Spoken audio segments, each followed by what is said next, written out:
and the management of King's Engineering College, the principal, the HODs and the staff, and most importantly, the participants, those who have actively joined at all the capacities, right from professors,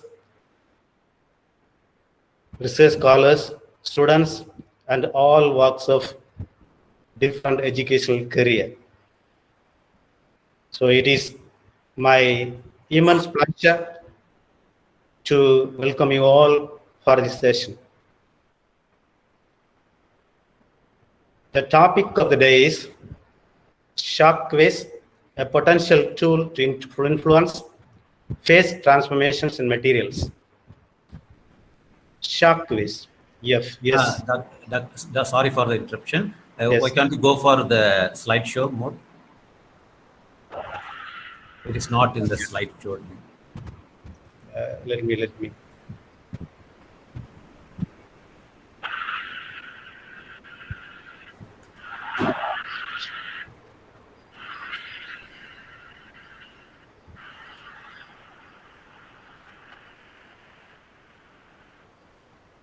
Is it all right now? No, still it is not in slideshow mode. I think you have to share the entire slide, the entire screen. Then only it will come to the slideshow. If you stop your sharing, then again you select your sharing, give the entire screen sharing.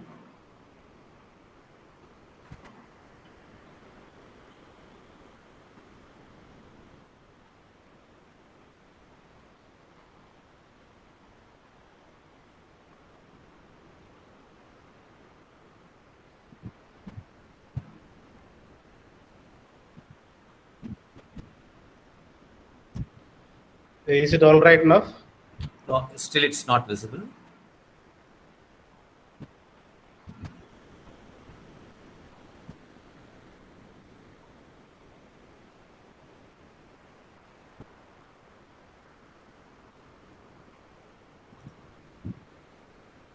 Yes, yes, it is visible. Yes, good. You can continue. Okay, sorry, thank you. Sorry for the inconvenience caused. For the and also you can mute the hide button. You can just press that hide. Yes. Yeah. Yes, fine. Thank you. Wait, continue. You can continue. Okay. Thank you very much for patiently standing all those technical glitches. Okay, coming back to the point. Okay, the topic of the day is shock waves, a potential tool to influence phase transformations in materials. So when we talk about shock waves, so it is a powerful tool. For example, okay, we can influence phase transformations in materials of various kind. That is right from bulk materials to nanomaterials of all nature can be performed.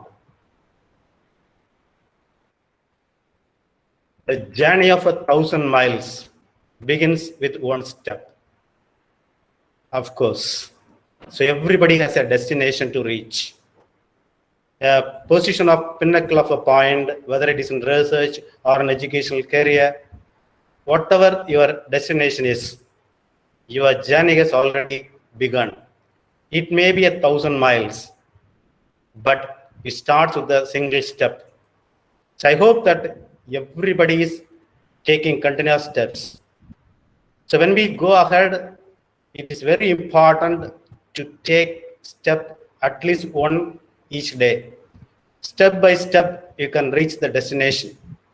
So even though we have 1,000 miles to travel to reach the destination, you have to be always ready to go for one more mile. That extra would give you always the push to make yourself rest from the rest, so that always be enthusiastic to make your journey of research. With these thoughts, let me plunge into the topic. Order of presentation. Objective. The objective is shock waves, how do we produce it, how can we utilize it. Okay, the introduction part of the shock waves would cover all that, and construction and working of shock tube, both given by the protocol type as well as our own type that we have designed, and applications of shock waves. Okay, both the fields wherein we can apply all those shock waves. Then we have semi-automatic ready tube. Okay, that is the one which is a standard with which we have made homemade designs.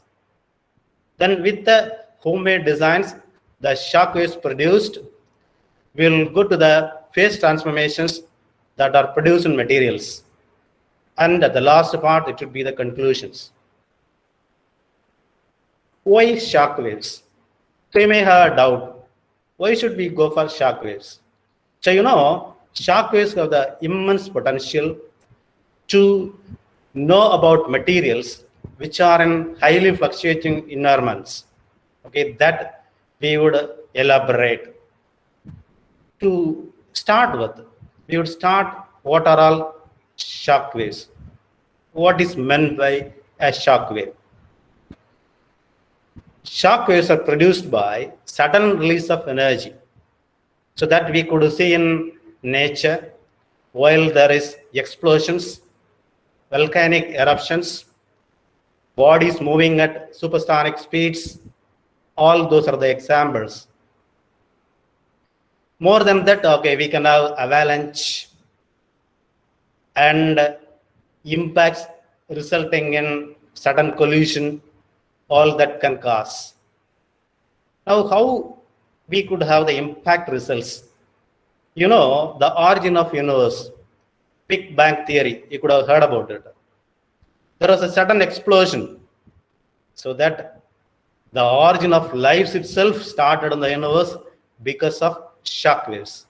So that is something interesting. Now, in accidents, people may die. Sometimes you don't find any injury. So it is because of shock waves. So here are some examples where you've got supersonic jet planes moving with tremendous speed.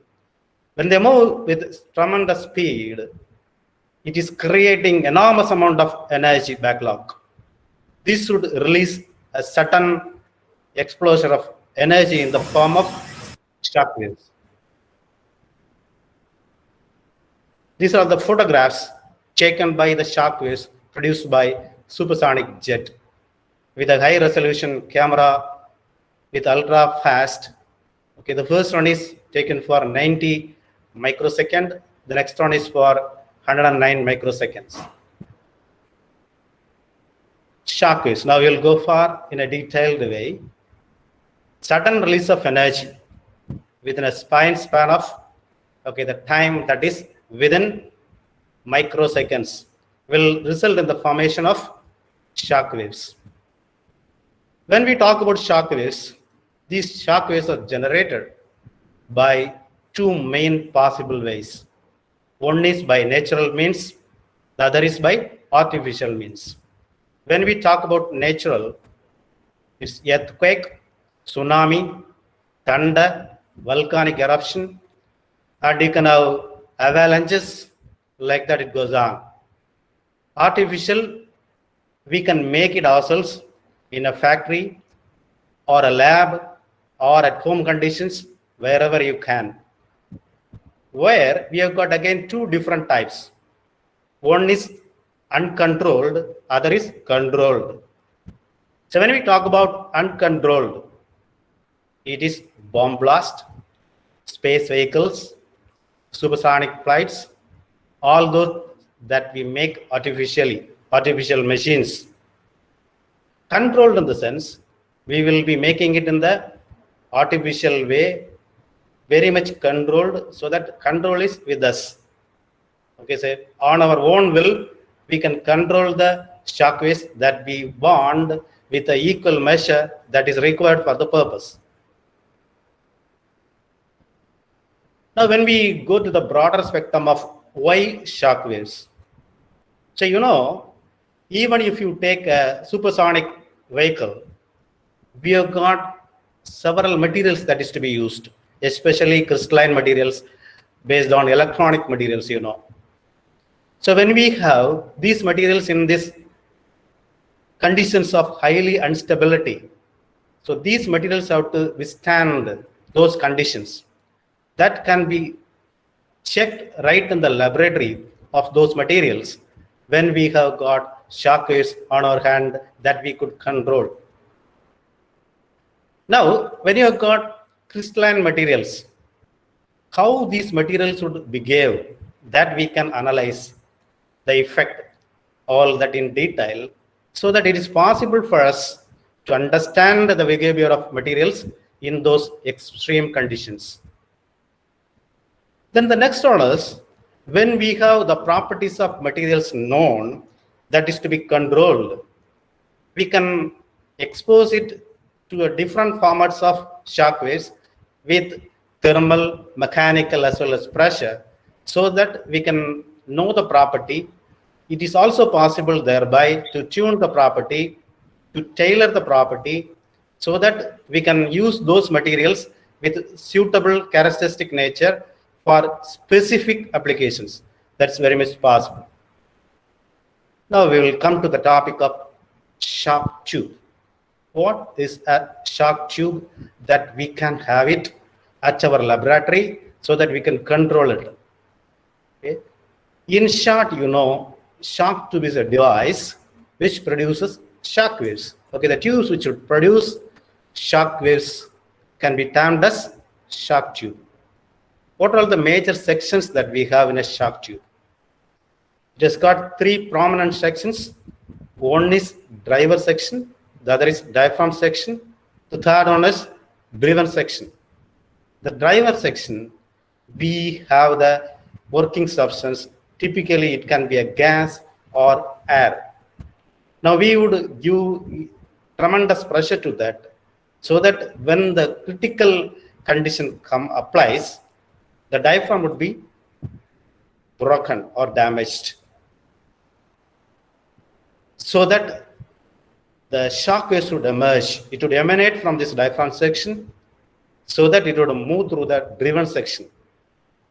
So the nozzle of the driven section would be the source of the shock waves that has to be characterized with respect to the materials. Okay. Now we have got few of the conventional shock tubes. These are all bigger size shock tubes which are used in laboratories, mainly industries. These are all huge values. For example, these shock tubes can produce shock waves of hundreds of pascal of pressure. It can go up to pascal pressure. And these huge type of shock waves producing conventional shock tubes are used for processing materials, producing materials, melting materials, and also to produce alloys, all those stuff. Now, for us, we are going to miniaturize this type, and we are going to have it miniaturized shock tube for our purpose. So for this, the pioneer person who is behind this type of version of shock tube is Professor KPJ Reddy, professor from IIC. He was the one who first devised this prototype of shock tubes. So here the same what it was seen earlier. Major sections we have got driven section, driver section. Okay, in between you have got diaphragm. So this driven section can be operated either by manually or by mechanical devices. And this is a photograph of a Reddy tube devised by the famous man of Professor KPJ Reddy. And this has got also all the three. Okay, first part of the tube, it is driven section, and you have got diaphragm in between, and the last part of the tube you have the driven section. The driver section. So now here you have got a pressure gauge. Okay, that is pressure sensor which can measure the pressure. Now to start with, Professor Reddy demonstrated using a syringe. So now, in this pandemic season, okay, we have got vaccine. So everybody could see it everywhere right now. Now we can use the basic principle of this so as to produce a simple shock tube.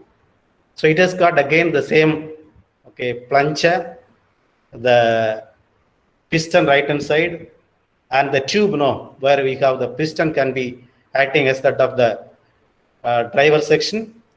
And between the tube and the needle, we can have a small plastic diaphragm, and the needle can be cut as a circle end so that we can generate. What we do is, inside we have got air, so we will be pushing the plunger so that the piston would move such a way that the pressure inside the tube would be increasing, and at a critical pressure, this membrane would puncture so that shock waves would emerge. It will come through the nozzle. Okay, this is a very simple technique by which we can produce shock waves. Now this is the photograph of shock waves produced by this syringe, and a ultra speed camera has taken this picture, and you can see very clearly the spherical wave emerging out of it for a time of 96 microseconds. Next picture also you have. And it can create a temperature as high as 900 Kelvin and the pressure as high as 3.5 megapascal. So with the same principle, Dr. Reddy has produced his own tube. Now we have taken a leaf out of it and made a little different type of shock tube.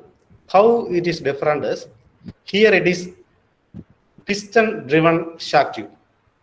Okay, the piston would move as you see it in the syringe, so that the pressure would be going on increasing, and at a particular pressure it will break. That I mean the diaphragm. In our case, no piston we have, it is just pressure driven shock tube, that we would see. Before that we would see some of the basic applications of this type of shock tubes. This kind of small scale we can use it for pencil industry, so we have to dry the wood or to inject a hole or to put the carbon inside, all those stuff. Kidney stone treatment, we can pulverize or you can melt stones in kidneys. Gas dynamic studies, so gas can be put into different levels of temperature, pressure using shock waves, so that we can study. Now without a needle, we can have drug delivery using this shock waves, and material characterizations at extreme conditions. So materials can be characterized such a way that you can know the character of a particular material at extreme condition, to study the stability as well as suitability of materials. So whether you have a material that can be stable or it can be suitable for a particular purpose can be known by this shock waves. We have come home now. I call it home because this is the shock tubes which is made in our laboratory. So first one is the bicycle assisted ready tube. The second one is the semi-automatic ready tube. We call it as homemade designs. So when we tell it homemade designs, so you may be thinking it is made at home. No, it's of course made in the laboratory, but we people treat the laboratory as home. So every researcher have the mindset like that. So that is the name which is carried forward here, so as to give the name as homemade design. So first we have cycle pump assisted ready tube. And when we have this, the cost factor reduces tremendously, because all you require is a cycle pump, a uniaxial tube, which can be divided into 3 sections. First one is a driver section, then you got the diaphragm section and the driven section.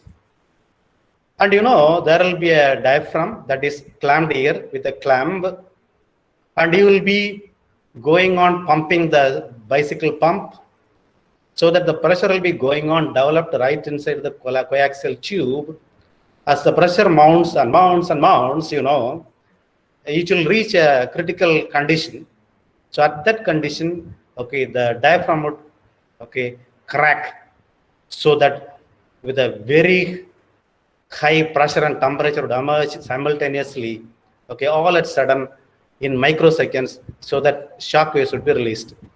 And these shock waves would also be, okay, with the temperature as high as 900 Kelvin, and also with pressure as high as 2 megapascal. So we can also increase this. How to increase this? So we can make it semi-automatic. And you know, all these conventional types are, okay, that is a little modified here, which can have, okay, tabletop, okay, tabletop type. That means you can keep it on a table comfortably. Okay, it doesn't consume much of the space. So that is the advantage. And you know, here instead of bicycle pump, okay, we are replacing it by means of compressor pump. Okay, so that it will be, okay, working with electric power, so that this compressor, okay, can help you to give the input pressure. So the remaining devices, okay, almost remains the same, except instead of clamp, so we are using pneumatic cylinders. So we are using this because when we have tremendous amount of pressure, the tube may crack. So in order to avoid that, we are using these pneumatic cylinders. Okay, these are all the prototype that we have designed in our laboratory, so that anybody can use it. So with this, we have produced certain wonders, so everybody can. That is why we wish for, okay, that is why we present it in a form like this, so that so many things can emerge. The known things out of shock waves are very, very less. But believe it, so many things are yet to be known. So far, this shock waves would give you Himalayan help. So it will give you the Herculean power for you, so as to showcase your talent, to bring out characteristics of materials of all kinds. That is, as I said earlier, from bulk type to nano type. Okay, that is what we are going to showcase, what we have done it out of this one, the very same one, which it is on the tabletop right now in front of you. Are you ready? So I hope you're all ready to go for it. The preface of the present presentation. So I've taken 3 materials. Okay, one is a crystalline solid, that is single crystal. Okay, that is potassium sulfate. The next one is nanoparticle, that is cobalt oxide. The third one is multi-wall carbon nanotube. And you know, when you talk about the first one, with shock waves, we have produced switchable phase transformation, that is from orthorhombic to hexagonal, okay, type. Okay, that is at ambient temperature, that is at room temperature that we did it. But of course, when it is exposed to shock waves, the temperature would be around 900 Kelvin. So the second one is, you see, even though it is a phase transformation, it is different now. So it is phase transformation happening within the solid state itself, from beta to alpha, okay, in the earlier case, but here it is from one phase to the other phase of solid state itself. The third one that we are going to discuss is phase transformation that is enormous, that is in fact superb. Phase transformation from amorphous to crystalline, that is really something wonderful. Okay, as you all know. Okay, so we would move on. Okay, so this is the first one, switchable phase transformation, that is orthorhombic to hexagonal, okay, produced in potassium sulfate single crystal at ambient temperature by shock waves. So you know, this is the first time in the history of shock wave research such kind of shock wave induced reversible crystallographic phase transition is demonstrated. And so here I would tell about our team. This is called A. Sivakumar. He's the one handling the instrument right now and did all this research under the able supervision of Dr. S. A. Martin Brito Das.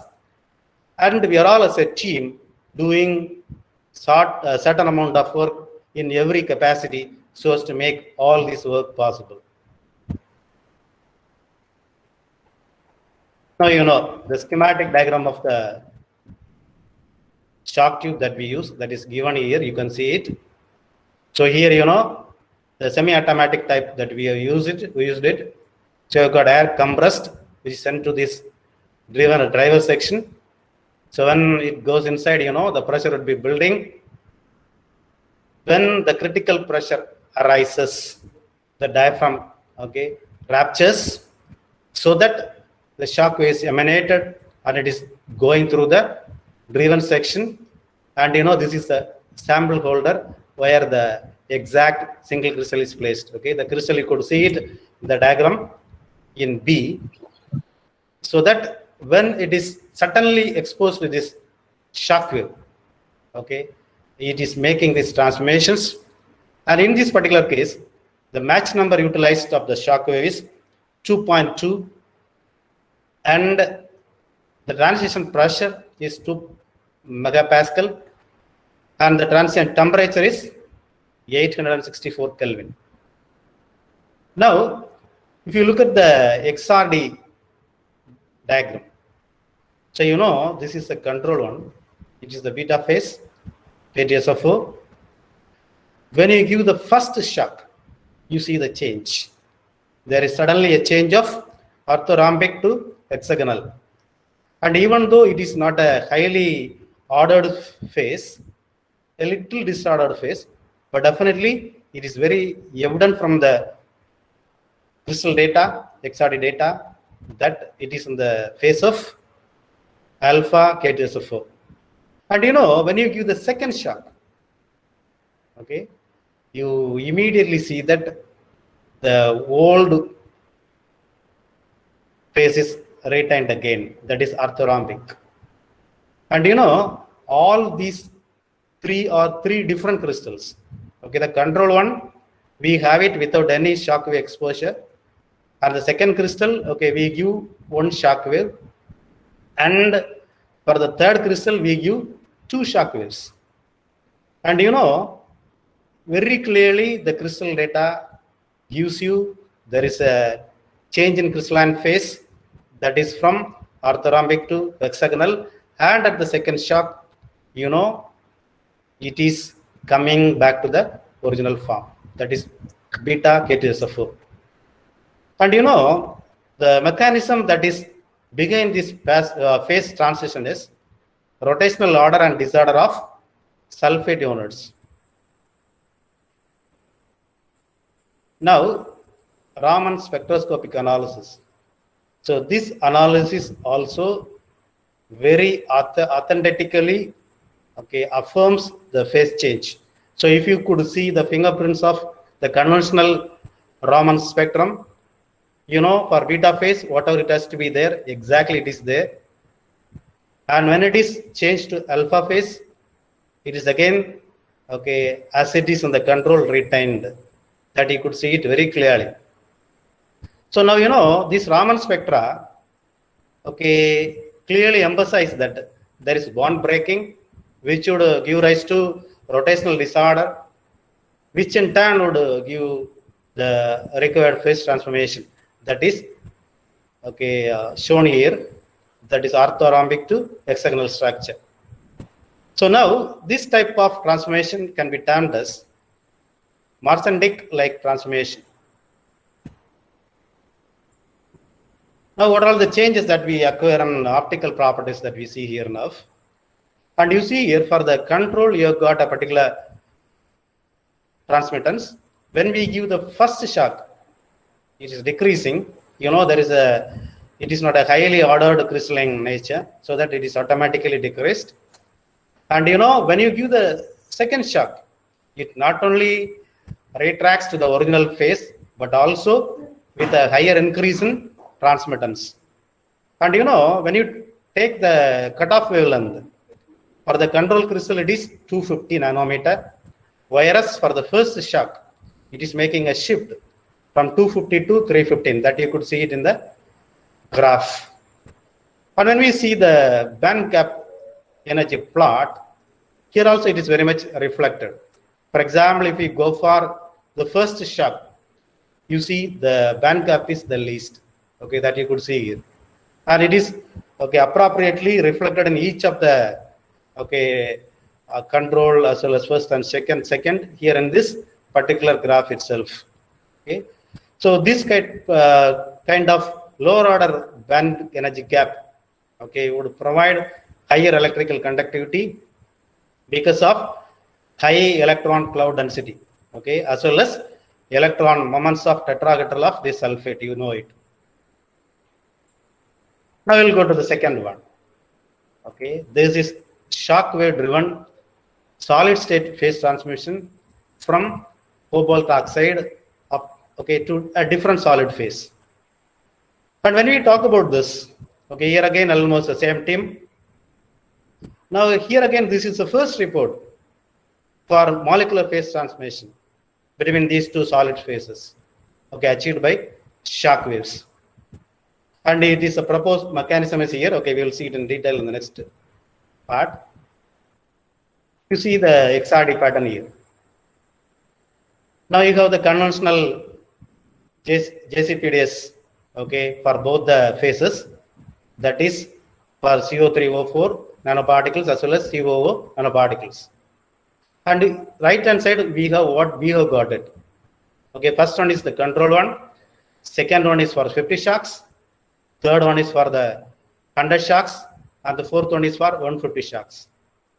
And from the control, okay, when you give, okay, this 50 shocks, there is clearly a phase change occurring. Okay, that is on the process at 100 shocks. And at 200, okay, it is very clearly the phases change from CO3O4 to COO nanoparticles. Okay, so this crystal data, okay, that is powder XRD data, gives you very clearly, authentically, the phase transition that has been achieved. And this is a proposed mechanism, what would have happened.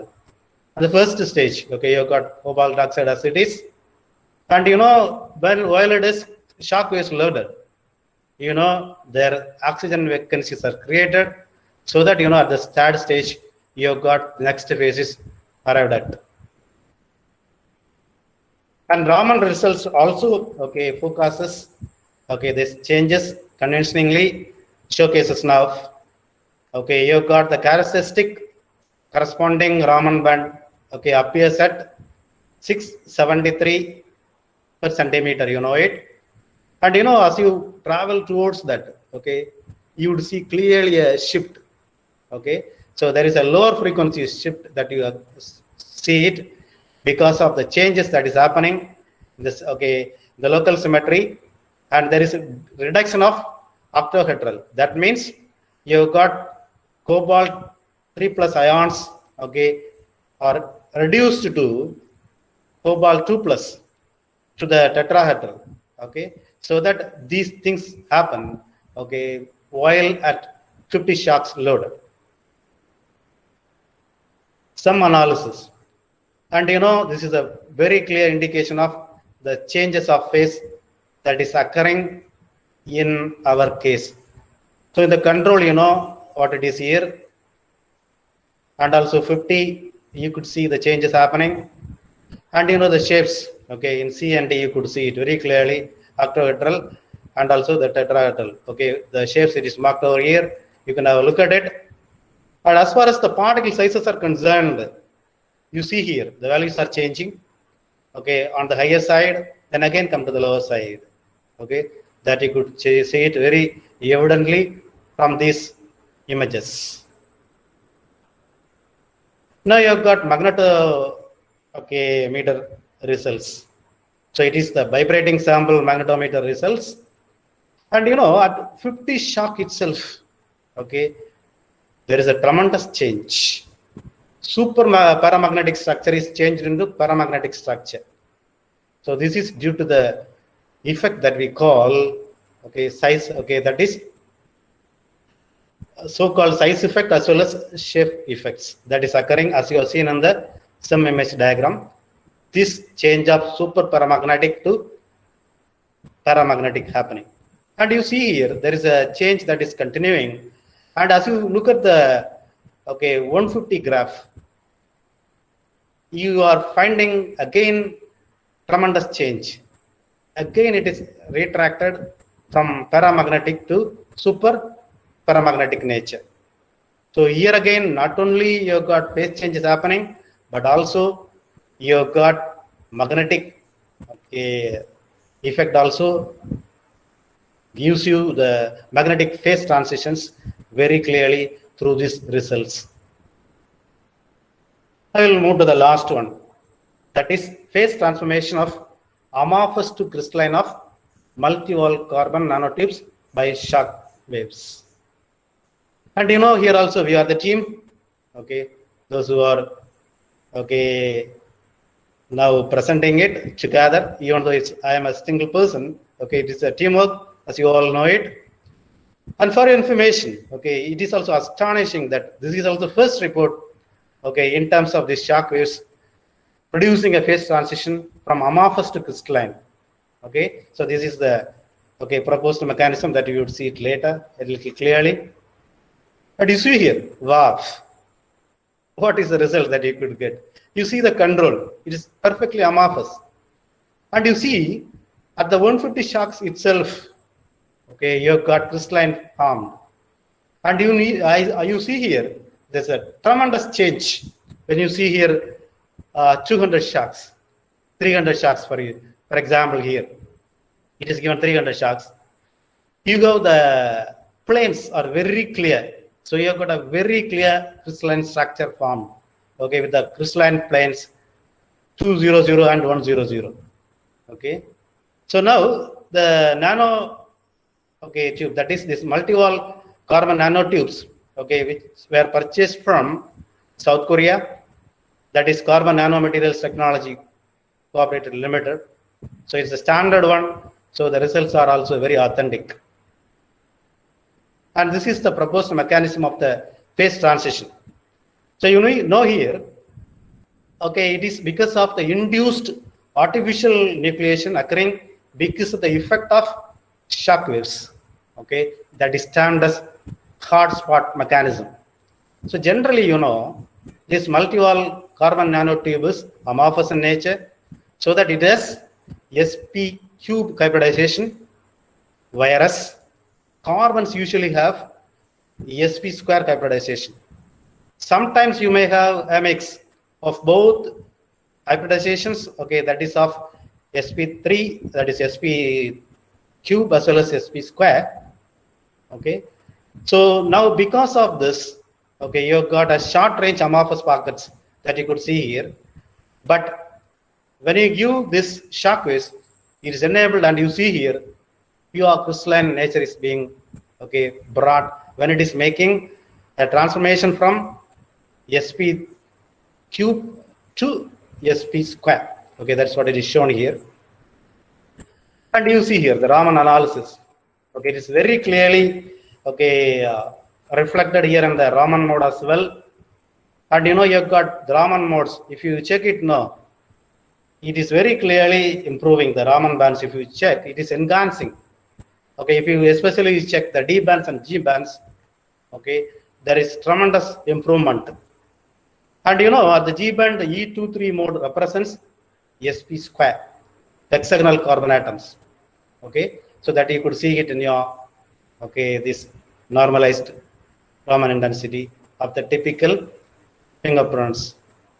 And this enhancement of this G band, okay, with sp square, okay, we have the formation of, okay, rings and chains with, okay, stretching of atoms. Okay, here atoms are stretched in such a way that it is formed. And you see here how it is being stretched to make the crystalline form. Now, because of this post-shock wave conditions, this amorphous nature of this multi-wall carbon nanotubes is phase transformed from this amorphous phase to crystalline phase, because of this shock wave induced nucleation mechanism. Now you look at the STEM images. The first one is the control one, and you see the second one, especially this rectangular yellow part. You check it. In the 300 shock, there is a tremendous improvement of fringe formation. Highly it is ordered, and it is observed from selected area electron diffraction patterns, SAYAT pattern, it. So which is very authentically, robustly prove that there is a formation of crystalline nature, that you could see it very evidently right in front of you. Now electrochemical analysis also been done, that is CV, cyclic voltammetric analysis. And if you look at the diagrams here, when we change the potential with respect to the current density, and almost you are retaining the symmetric rectangular CV, whereas there is a small changes that you could get it. It is because of the balanced concentration of both positive and negative ions of electrode surface. And it is also reflected in specific capacitance. So when you look at this specific capacitance, when we have a graph between specific capacitance and scan rate, you could see that there is improvement from the control to 150, 300, there is a sudden shut up. So specific capacitance increases tremendously. Now, in this graph, we could also find that there is high degree of crystallinity formed. That is why there is an increase in specific capacitance. Now, in the case of electron scattering, we have got a change. That is the reason why we have got, there is this high contact resistance is considerably reduced. So conclusion, shock tube and its working methodology, have been demonstrated theoretically, of course. Application of shock waves, especially in material sciences, discussed, that is known to you. And using shock wave as a tool, solid state phase transmission has been shown with the results, with the papers, all those stuff. And in the case of potassium sulfate crystal, you have got reversible phase transition from beta to alpha, then to beta. It is switchable on and off, you can use it. And molecular phase transition in terms of cobalt oxide, that is again achieved by this shock waves evaluated by XRD, RAM, and SEM and VSM, it. And this multi-wall carbon nanotubes, it's the first report, This is also, you have got amorphous to crystalline phase transition, evidenced by diffraction, spectroscopic, as well as morphological studies. So based on all those reports that we have reported, it is very clearly shown to the public that shock tubes can do wonderful work in the making of wonderful research, especially outstanding research, so that it can be used as a fentophilus tool to understand the phase transition solids. Picture our brain forming new connections as you meet the challenge and learn, keep on going. So research is a collective work. So you have to always picture your brain making new connections all the time, so as to meet different people with challenging environment, always ready to learn. Keep on always going, keep moving until you do tremendous success. After that, success after success, until you reach one of the established level that would make our nation great. Now time for questions. The forum is open for questions now. Thank you. Thank you very much, Professor, for your wonderful presentation. Now, I invite the participants to ask the queries that you have. Good afternoon, sir. Good afternoon. Yeah, I am Dr. Narsimhan from SVSET, sir. So first of all, I would like to congratulate for the great work you and your team has made, and it's also good to hear these informations get from you. So my question is like, you have been told that phase transition was demonstrated from one crystalline phase to the another crystalline phase. Yes. So can you give me the information about like stability of this phase transition? Sorry, I couldn't hear. The phase stability of a particular material. So I missed out the important part of your question. Can you repeat, please? Stability of the material. What about the phase stability of a material? Yeah. So materials would behave differently at different. Certain materials are stable. So if the material is stable, we can use it for that particular purpose. For example, jets, flights that we have, we can use it. If it is not stable, we cannot use it. So with these findings, we can know whether the material is stable or not. Okay, even though we have discussed mostly the phase transition, okay, that is another study that also we have. Probably, if the time permits, okay, we may meet again and talk about the stability with the examples that we have.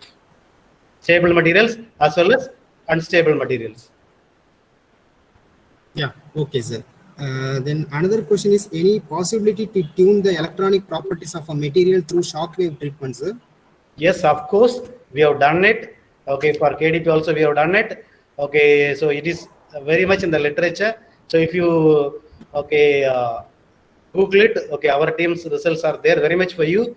Okay, it is possible to tailor and also tune as per your wish. Okay, sir. Okay, sir. Sir, one more doubt. Like I'm working in nano sensor, sir. So it has two parts, like materials research and application of a sensor towards the environmental sensing part. So for my another part of my research, like towards the sensor applications, we need to show the sensitivity as an important parameter. So is there any possibility to like after treatment the material with the shock waves, any improvements can I expect from the material towards the sensor characteristics? Of course. Sensor characteristics can be incorporated with this.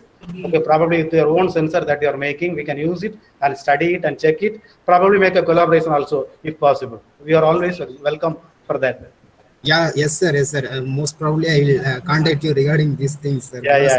These shockwave tube, you made it customized way that is so impressive. So if it is in a good way, we can make a collaboration, sir. And you are most welcome. Yes, sir.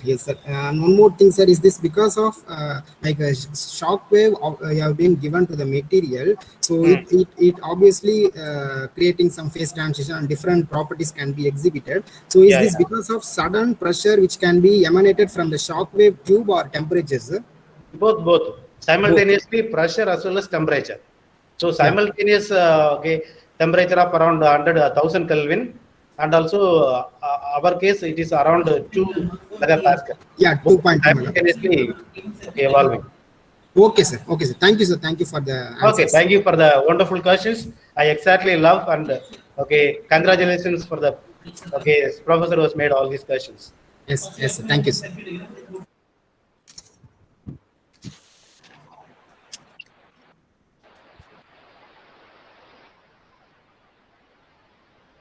Any other questions you would like to ask? You can ask now.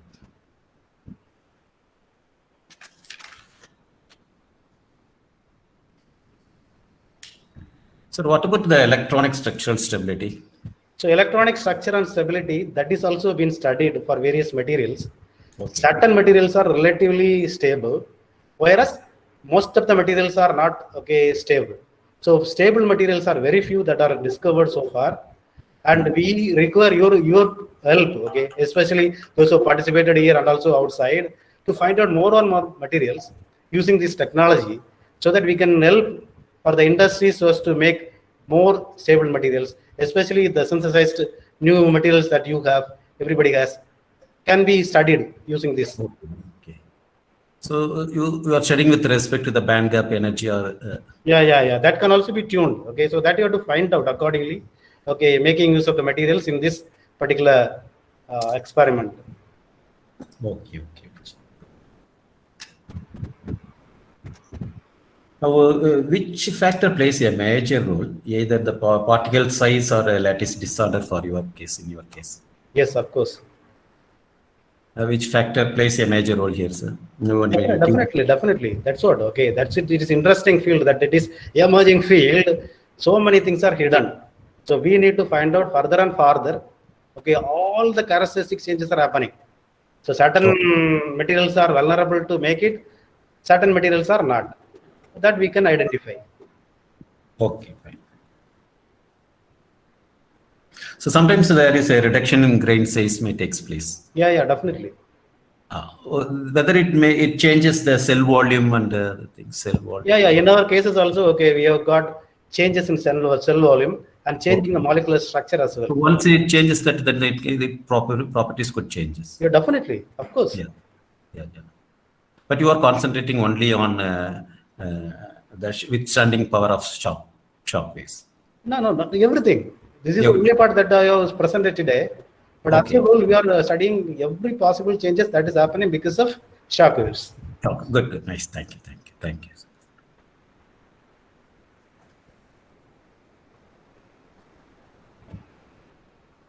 Yes. Any other questions? So also we end up with our time. So I thank you very much. So I extend my warm thanks to Professor Sagaya Juddas for his thought-provoking thoughts on his topic, shock waves, a potential tool to influence phase transformation in materials. Thank you very much, Professor, for your wonderful presentation. I also thank the organizers, the convener, and especially Dr. Saranraj for giving me this opportunity. I'm pleased to announce that this presentation is now completed. Now over to the organizer. Okay, Thank you. let me also intervene. Okay, the acknowledgement goes to these two great people. As I already told you, it's on the screen. So if you want to avail shock tube facility, you can contact these two. Okay, Dr. S. A. Martin Pritodas, as well as the research scholar, Mr. A. Sivakumar. And his contact is there, his number is there, you can take it down. And you can contact them at any time. Of course, you can also be can also contact them. In turn, you can also contact me through them. Okay, so that whatever the help that we require, okay, we will help you. Okay, so that we can work together in the days to come.